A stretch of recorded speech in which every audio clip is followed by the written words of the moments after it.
Hi பசங்களா, எல்லோரும் எப்படி இருக்கீங்க? எல்லோரும் நல்லா படித்து நிறைய மார்க் வாங்குங்க, ஓகேவா? இந்த வீடியோவில் ஸ்கொயர் சம் தான் பார்க்க போகிறோம். அதாவது மல்டிப்ளிகேஷன் தான். 11 × 11, 101 × 101 அந்த மாதிரி மல்டிப்ளை பண்ணுறது தான் எப்படின்னு ஈஸியாக கற்றுக்க போகிறோம், ஓகேவா? இப்போ 11 11 சார் உங்களுக்கு ஏற்கனவே தெரியும்.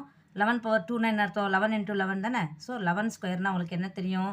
121ங்கிறது ஏற்கனவே தெரியும்.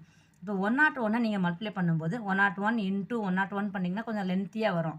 உங்களுக்கு ஈஸியாக சொல்லித்தரேன் பாருங்களேன். என்ன பண்ணணும் தெரியுமா? இங்கே 101 இருக்கா?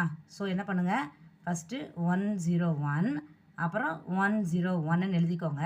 தட்ஸ் ஈக்குவல் டு என்ன பண்ணும், இந்த ரெண்டையும் ப்ளஸ் பண்ணி எழுதணும்.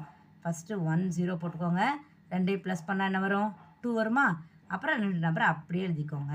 இதுதான் 101 ஸ்கொயரோட ஆன்சர். பார்த்தீங்களா எவ்வளோ ஈஸியாக இருக்குன்னு? அதே மாதிரி தான் அடுத்தது பண்ண போகிறோம். இங்கே எத்தனை ஜீரோஸ் இருக்குது? 2 zeros இன் பிட்வீன் 1ல் இருக்குது, ஓகேவா? 2 1க்கு நடுவில் எத்தனை ஜீரோஸ் இருக்குது? 2 zeros இருக்குது. இப்போ நீங்கள் என் கூடயே சேர்ந்து சொல்லுங்கள் பார்க்கலாம். என்ன பண்ணும்? 1001 அப்புறம் 1001 இந்த மாதிரி தனித்தனியாக எழுதிக்கோங்க. அப்புறம் என்ன பண்ணணும்? இந்த ரெண்டையும் ப்ளஸ் பண்ணணும். இப்போ ஆன்சர் என்ன வரும்? 100. ரெண்டையும் ஆட் பண்ணால் 2 வருமா? அப்புறம் 2 0 போடுவீங்களா? 2 0 அப்புறம் 1, ஓகேவா? இந்த சம் நான் சொல்லி தட்டுமா? இப்போ பாருங்கள், என் கூட சேர்ந்து சொல்லுங்கள். 10001 10001. இப்போ என்ன பண்ணுவீங்க? இந்த ரெண்டையும் ப்ளஸ் பண்ணுவீங்களா? அப்போ என்ன ஆன்சர் வரும் பாருங்கள். 1000 அப்புறம் 2 அப்புறம் 3 zeros வருமா? 3 zeros போட்டு என்ன பண்ணணும்?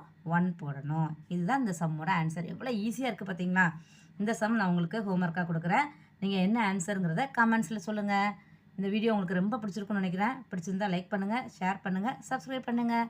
தேங்க்யூ பசங்களா.